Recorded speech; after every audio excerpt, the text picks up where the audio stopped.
حکیم صاحب 3-4 سال سے معدے میں جلن کا مسئلہ ہے، 3 سال سے روز خالی پیٹ اومیپرازول کیپسول کھا رہا ہوں، یہ کیپسول چھوڑنا چاہتا ہوں، اس کا آسان علاج کیا ہو سکتا ہے؟ معدے کی جلن کا مستقل علاج اگر آپ چاہتے ہیں، ہر وہ چیز کھانے سے پرہیز کریں کہ جس میں جلن تیزابیت موجود ہے، ہر وہ چیز کھانے سے پرہیز کریں جو جلن اور تیزابیت کو بڑھا دیتی ہے، مثلا دہی، لسی، چائے، چاول، cold drink, fast food, bakery کی اشیاء، تیزابیت کھٹی چیزیں، جتنی بھی تیزابیت پیدا کرنے والی چیزیں ہیں ان سے پرہیز کریں۔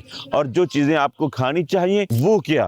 آپ کدو، پیٹھا کدو، ٹینڈیاں، توریاں، یہ سبزیاں استعمال کریں، اور ان میں بھی ادرک، ہلدی، کالی مرچ، نمک، سبز مرچ، دیسی گھی یا زیتون کا تیل یا سرسوں کا آئل استعمال کر لیں، کینولا کا آئل استعمال کر، سورج مکھی کا تیل استعمال، یہ چیزیں استعمال کریں۔